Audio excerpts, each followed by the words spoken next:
Bonjour à tous les amis, j'espère que vous allez bien. Bienvenue dans cette nouvelle vidéo des dessins de Ted. Aujourd'hui, nous allons apprendre à dessiner un autre personnage culte de film d'animation. Vous l'avez sûrement reconnu, il s'agit d'Olaf, le bonhomme de neige magique créé par les pouvoirs d'Elsa. Allez, c'est parti pour 15 minutes de tuto dessin. Pour cela, comme d'habitude, nous allons avoir besoin d'une feuille A4, d'un crayon à papier et d'une gomme, d'une boîte de crayons de couleur ou feutre de couleur, ainsi qu'un feutre noir ou un liner. Allez, let's go! On commence tout d'abord par notre esquisse au crayon à papier. Donc vous allez tracer une grande ligne verticale au centre de votre feuille. Donc ce trait nous servira de référence pour notre dessin. Maintenant, avec des formes assez simples, on va positionner le personnage sur notre feuille, donc pour être sûr d'avoir la place nécessaire. Donc vous allez utiliser des traits de crayon assez fins pour pouvoir les gommer facilement par la suite. Donc je vais tracer une forme ovale pour la tête en laissant un espace au-dessus pour les mèches de cheveux. En dessous, une petite forme ovale pour la partie haute du corps et une plus grande forme ovale pour la base du corps. Maintenant, je vais tracer une forme ovale tout en bas pour le pied. Voilà, comme celle-ci. Et une un peu plus en hauteur et sur la droite pour le deuxième pied. Pour positionner les bras, je vais simplement faire un trait et une forme circulaire. On va faire pareil des deux côtés. Une fois qu'on a terminé de positionner le personnage, on va maintenant pouvoir passer aux détails. Donc je commence par dessiner une forme circulaire en plein milieu, donc pour le nez. Et maintenant, je vais dessiner la bouche. Donc pour la bouche, je vais faire une grande courbe qui part à gauche à hauteur du nez et qui va redescendre en bas à droite. Je vais lui faire une grande bouche grande ouverte. Donc je vais faire une courbe qui part de gauche, qui va redescendre tout en bas et qui va remonter vers la droite.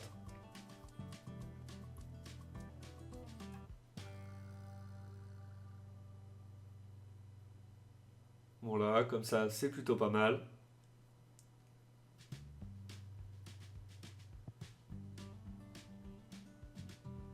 Maintenant, je vais dessiner la forme du bas du visage. Donc, je vais partir à gauche de mon nez. Je vais faire une forme assez arrondie. Donc, on va tourner autour de la pointe de la bouche. Et on va redescendre jusqu'à la forme ovale de la partie haute du corps. On va faire à peu près la même chose de l'autre côté. Simplement, vous avez remarqué, la tête est légèrement inclinée vers la droite. Donc, on va partir à la même hauteur du nez de l'autre côté et simplement on va contourner autour de la pointe de la bouche mais un peu plus bas et on va redescendre également sur la forme ovale de la partie haute du corps et on va terminer avec une petite ligne droite tout en bas. Maintenant je vais dessiner la forme du nez d'Olaf, donc un nez en forme de carotte. Donc vu que la tête est légèrement inclinée vers la droite, on va lui faire une pointe vers la droite.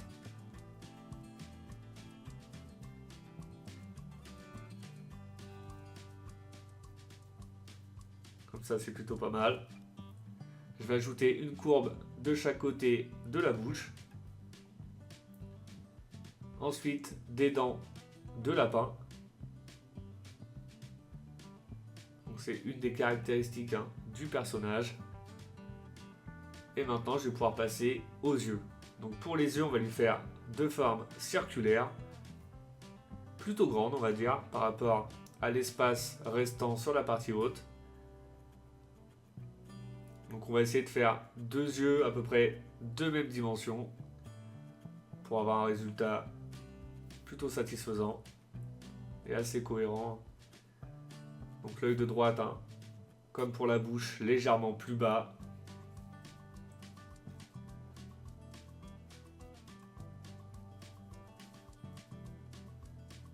Voilà, c'est plutôt pas mal.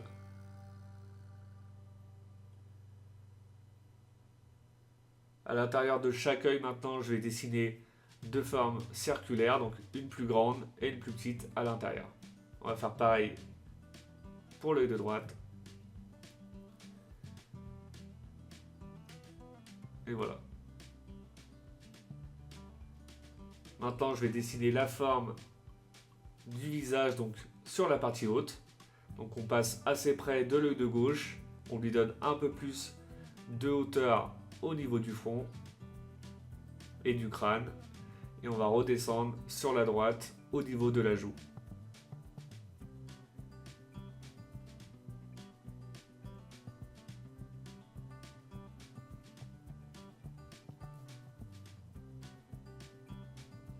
Maintenant, je vais dessiner les sourcils du personnage. Donc, on va lui faire deux grands sourcils sur la partie haute. Voilà pour le premier. Et on va faire le deuxième de la même manière.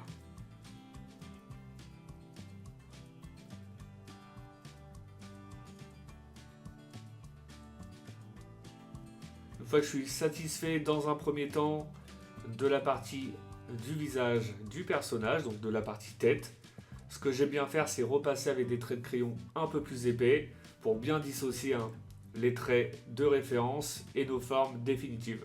Donc ça va nous permettre de se rendre compte du personnage, donc des traits finis.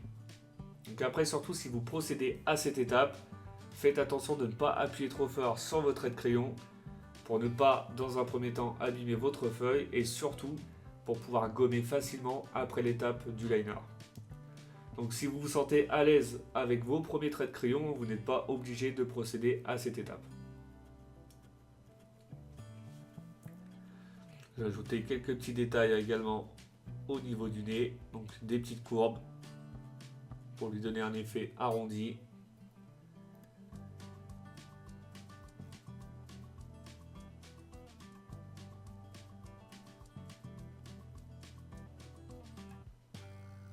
Et on va faire la même chose maintenant pour toute la partie haute du personnage.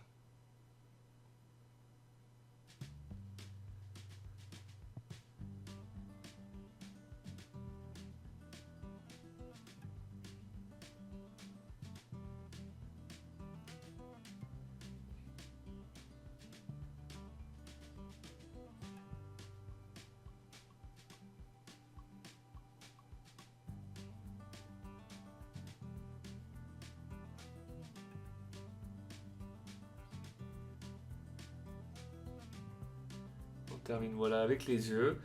Donc maintenant, une fois qu'on a fini de repasser sur notre crayon partie du visage, on va positionner les brindilles sur la tête, donc pour donner un effet de mèche de cheveux.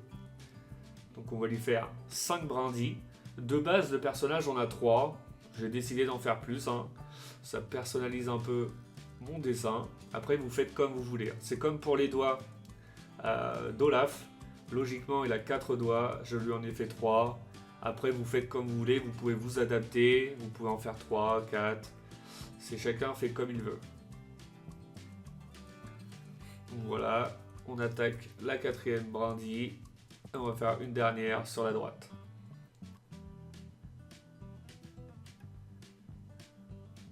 Donc ils ont tous des aspects assez différents.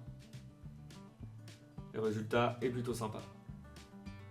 Une fois que j'ai terminé les mèches de cheveux, je vais redessiner la partie haute du corps. Donc la deuxième boule de neige. Je vais lui donner un peu plus de volume que mes traits de référence. C'est l'avantage de l'esquisse au crayon, vous pouvez adapter au fur et à mesure. Et maintenant, je vais dessiner le bras de droite avec les doigts. Donc, le bras de droite, je vais faire simplement des vagues. Je vais lui donner de l'épaisseur au niveau du coude et au niveau de la paume de main. Et je vais arrondir les doigts et la brindille. Ça va donner vraiment un effet branche. C'est vraiment sympa comme ça. C'est très peu, c'est assez facile à réaliser et le rendu est plutôt sympa. Donc le personnage va être légèrement incliné. La partie gauche sera plus sur le devant. Donc le bras, vous avez vu, il est coupé au niveau de la deuxième boule de neige. Pour le bras de gauche, il sera un peu plus sur le devant. Donc voilà, je repasse avec des traits de crayon un peu plus épais. Et voilà, je vais redessiner également la partie haute du corps. Et maintenant, je vais positionner le deuxième bras. Donc le deuxième bras, j'ai fait différemment. Chaque branche est différente. Donc là, je lui ai donné un style plutôt différent. Donc 2 pointes au niveau du coude. Une épaisseur un peu plus épaisse, voilà, en bas. Et par contre, j'ai respecté comme l'autre côté, je lui ai fait 3 doigts. Donc pareil, pour être cohérent, essayez de respecter le même volume au niveau des doigts et les longueurs.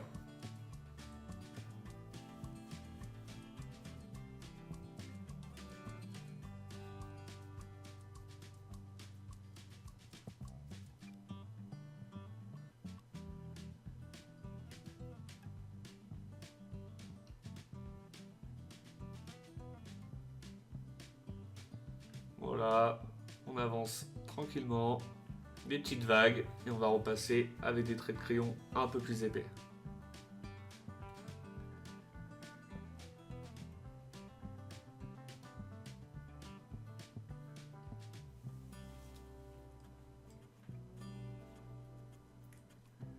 Voilà pour le bras gauche, on redessine la partie haute. Et maintenant on va redessiner, on s'attaque à la partie basse. Donc je vais lui donner un beau volume. Donc voilà, je vais repartir de chaque côté. Une belle forme bien arrondie.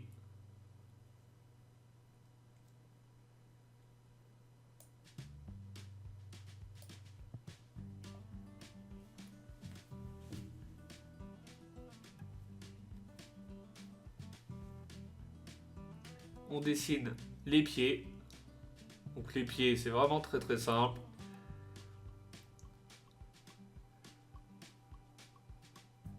Voilà, pour le premier sur la partie basse. On va faire le deuxième pied en l'air, donc sur la droite. On essaye également de respecter le même volume, la même épaisseur et la même largeur. J'ai fait un trait comme ça au milieu pour aligner les cailloux. Donc le personnage a 3 cailloux sur le corps. Donc on va lui faire des gros cailloux noirs, modelés, donc comme des boutons au niveau du corps. Donc voilà pour le premier.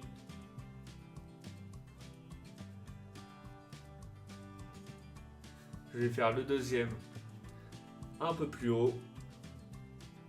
Et le troisième sur la partie haute.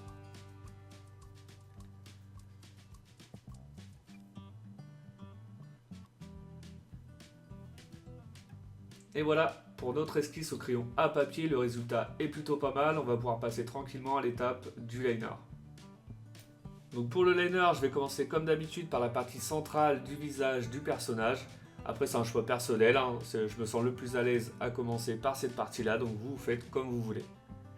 Donc là, vous avez simplement à repasser sur votre trait de crayon. Vous pouvez utiliser des traits un peu plus fins pour les détails comme au niveau des yeux, les rayures, au niveau du nez, les boutons et la dent. Après, vous pouvez utiliser des traits un peu plus épais pour tout le contour du personnage. Après, vous faites comme vous voulez. Surtout, comme je le répète dans chaque vidéo, avant de procéder à cette étape, si jamais vous avez des doutes sur votre esquisse au crayon à papier, n'hésitez pas à revenir à cette étape, vous gommez, vous recommencez. L'idéal, c'est vraiment d'avoir une esquisse la plus propre possible afin d'éviter les erreurs lors de l'étape du liner. Ce serait vraiment dommage de recommencer votre dessin à ce niveau-là, surtout sur des dessins qui demandent quand même pas mal de préparation pour l'esquisse. Donc si tu souhaites partager ton expérience, tes dessins ou tout simplement trouver l'aide dont tu as besoin pour évoluer à ton rythme et le tout dans une ambiance très conviviale, je t'invite à rejoindre le groupe Facebook Dessins Débutants. Je te mets le lien dans le descriptif de la vidéo. Et on revient à notre dessin. Une fois le liner terminé, on va pouvoir passer au gommage et à la mise en couleur du personnage. Donc une fois qu'on a effacé les traits de crayon, je commence par remplir avec du noir donc les boutons, les petits cils et l'intérieur des yeux. Avec une couleur bleu foncé, donc la couleur des yeux. Du orange pour le nez. Également pour le fond de la bouche, du bleu foncé. Après, vous pouvez utiliser la couleur que vous souhaitez. J'ai utilisé ensuite du marron donc pour les sourcils, les brindilles au niveau de la tête et les bras. Vous pouvez également prendre votre temps pour cette étape pour ne pas dépasser, donc vous y allez tranquillement. Et maintenant, pour faire ressortir mon personnage, vu que celui-ci est tout blanc, j'ai ajouté un fond bleu pour avoir un côté plus sympa. Et voilà, notre personnage d'Olaf est maintenant terminé. J'espère que votre dessin à vous plaît. Comme d'habitude, n'oubliez pas de mettre un petit like, ça fait toujours plaisir. Vous pouvez également mettre un commentaire pour me dire si cette vidéo vous a plu ou pas. Pour ceux qui ne le sont pas encore, je vous invite à vous abonner et je vous dis à bientôt pour une nouvelle vidéo.